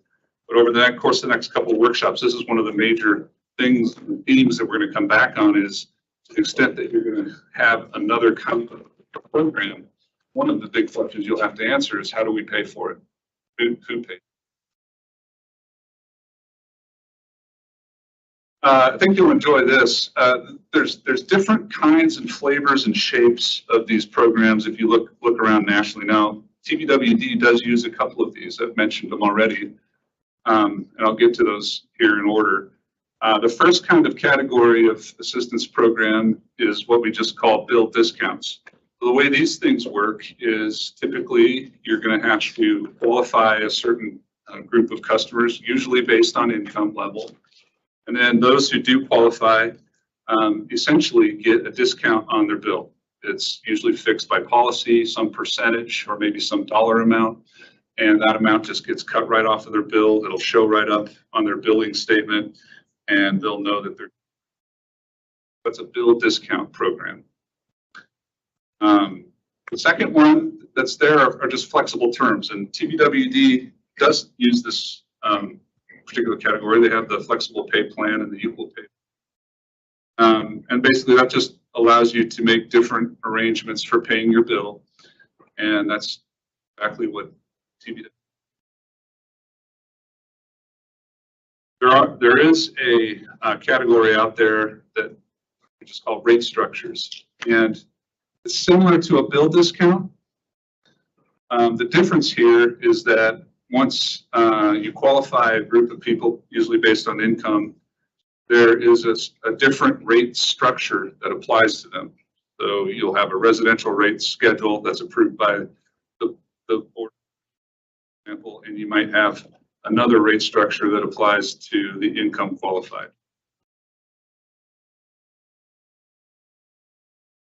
Another one that sometimes gets overlooked but can be really effective are water efficiency programs. These are things that allow people to get rebates for replacing fixtures in their home, faucets, toilets, washing machines, dishwashers, pretty much anything that's a high water use appliance. I've seen these be very effective in certain places. And what they do is they allow people to use less water. It reduces their bill. The district actually does have one of these too, and I didn't put it on the slide, but they have the high efficiency toilet replacement. That's an income qualified thing. It doesn't necessarily have to be in order to be effective. Then there's temporary assistance, and this is very much like the district's emergency assistance program. So bill forgiveness that's provided to help customers through financial emergencies. So I thought it might be helpful for you to just kind of see how some of these are used throughout the country. I'm going to go over the ones that the district wasn't really doing already. The bill discount program, for example, City of Redmond, Washington, you can get a 50% bill reduction for low income or senior citizens or disabled persons. So if you qualify based on income or you're a senior citizen, it's 50% off your bill. That's how. City of Portland, many of you probably already know, Portland Water Bureau has a program similar to that. Low income customers can receive discounts based on income. According to their website, that averages $100 on a bi-monthly basis. Probably the most interesting rate structure category program out there right now is from the City of Philadelphia. I know they worked a long time on this, and it's been discussed quite a bit nationally. But this is the one where you get a different rate structure based on your income level. And I believe they have three. But the purpose of the rate is to try to get your expenditure on water to be no more than 2 to 3% of your household income. But I should say it's relatively new. I think the jury's still out on how well this is performing, but it is one of the better examples out there. There are just way too many examples to even just give you on this idea of lifeline rates. And what a lifeline rate is it either offers discounted or free volumes of water for, say, the first few, I'm going to use thousands of gallons. It'd be the first, couple of CCF in your usage there for things that we relate to indoor household use. These would be things for bathing and cooking and that sort of thing. And that number between 1 and 5,000 gallons is remarkably consistent across the country for that purpose, that indoor usage that just doesn't seem to vary very much. The thing that does make it vary is household size. So for those who have much larger households, that number can be larger, but we don't see that number, for example, be 28 CCF for indoor usage. Water efficiency, good programs out there all around. Aurora, Colorado has one for that is income qualified. Low income customers can replace inefficient toilets, showers, faucets. That's all paid for directly by the city. So you can get the repairs done. You submit your receipts. They give you a check. That's exactly how it works. Santa Clara, California was an interesting one. This is a landscape replacement program where if you have basically turf grass and you want to go and replace it, they'll give you up to $3,000 to do it. Again, give them the receipt, $1,000 in exchange. That number is actually much, much larger for multifamily or commercial properties. Acres of turf grass might reduce that way. Aurora and Santa Clara, I can say that there's sort of dual purposes there. Yes, it helps low-income customers save money, also helps them save water. And in their cases, water supply is extremely scarce and awfully expensive to acquire.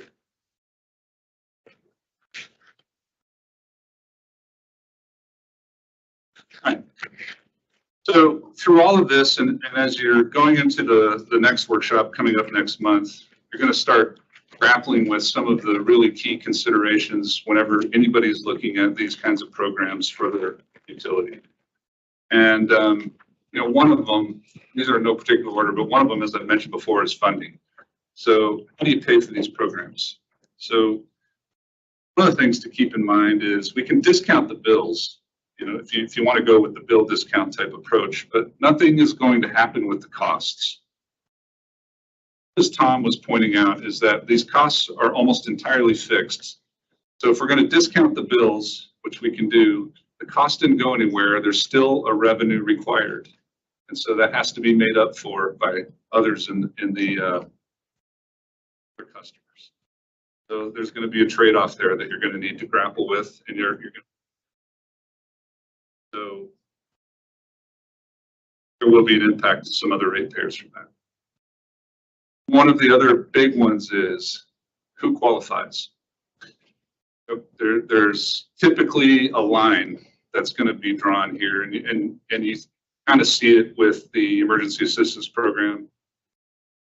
Household income is where that's set.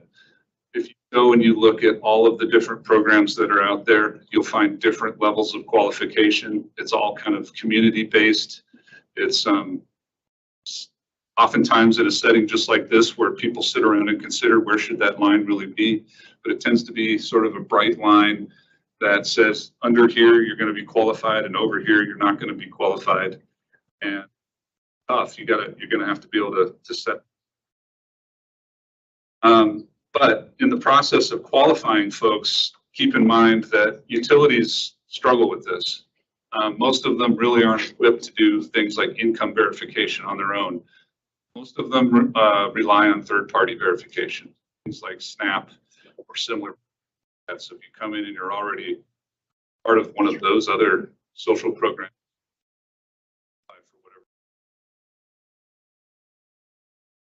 want to look at it differently than that, you're open to do that.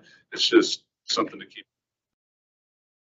Then another big one is a very discouraging one, is that as utilities struggle with this issue of affordability and they put these programs in place, I can maybe point to Philadelphia.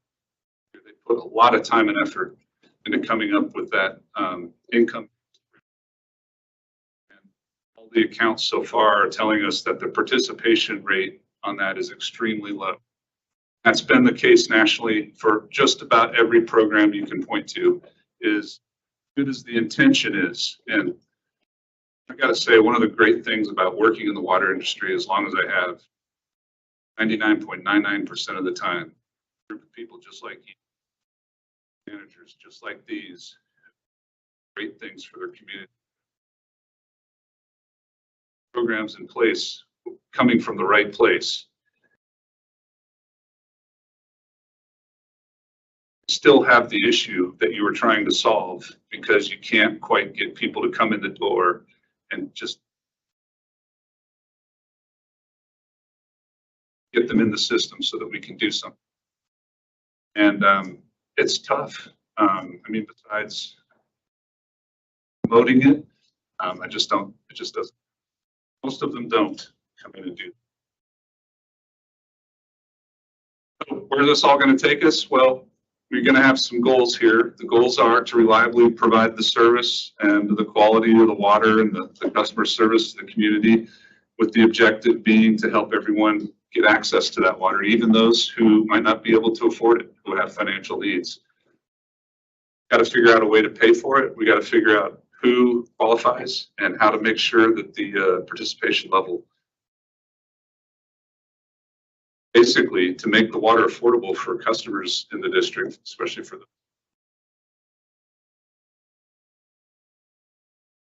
Is there a need for a more reliable and permanent program? The ones that we have now, one's emergency based, you can use it once a year. Others are basically deferred. So it's not like the bill went anywhere, you just got longer to pay it off.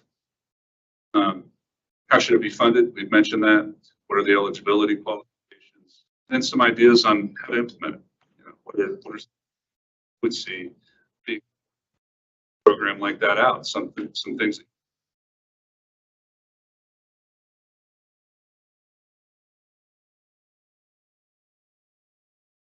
May have got you to the public comment. Okay. I feel like I just ran a really fast race. So. Good job. Very good. Can't say we're going to end at 8 and then not do it at the first meeting, but. You have 2 minutes for questions? You got 2 minutes tonight, so Todd had his hand up. Yeah, of course, yeah. I just wanted to say that in terms of people participating in these programs, I mentioned WIWA, the federal program. We received about $900,000 to administer over the course of 2 years. And there's certainly no failure of people showing up. We spend it all in 1 year. And so, you know, we do know that only about 20% of people do come in the door, but that just speaks to the incredible demand that's out there. And our organization obviously is one of the ones that does the income verification, and I dare say that's a pretty affordable process. We don't charge a lot. We are able to piggy bank that upon the other utilities and other services that we income qualify for, and that's pretty easy to roll in if you're interested. We are, and in fact, we can talk later, but we work with Jesse Adams and other, Yeah, I know you guys. Saul, and so we've got a long history with y'all. It's very effective. Thank you, Todd. Todd, I do want to say that. Question. I'm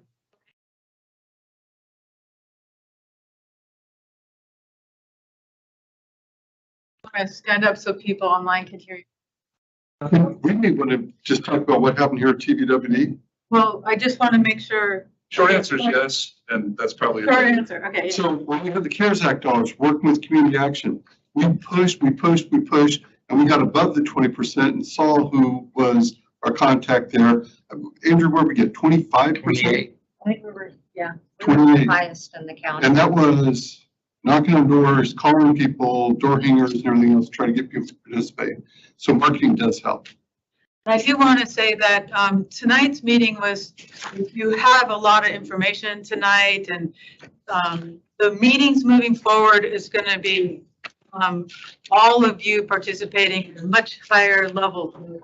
Just thank you for being here tonight and learning something about TVWD, and from here on out, it's going to be us listening to you, us providing information enough so that you can deliberate and discuss together.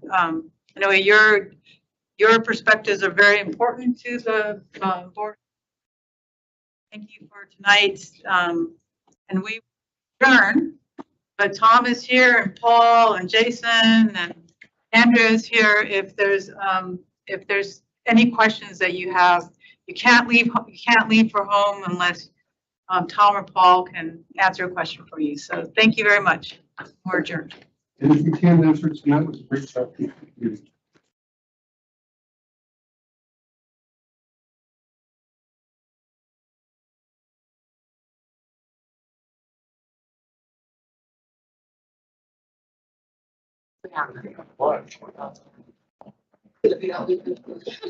Well, if any, like their names edited anyway, so mark them up and change them.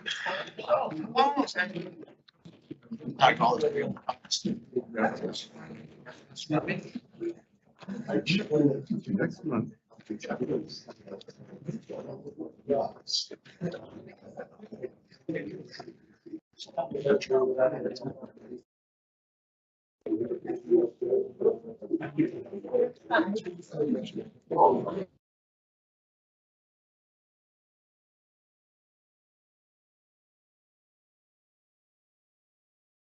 Thanks so much.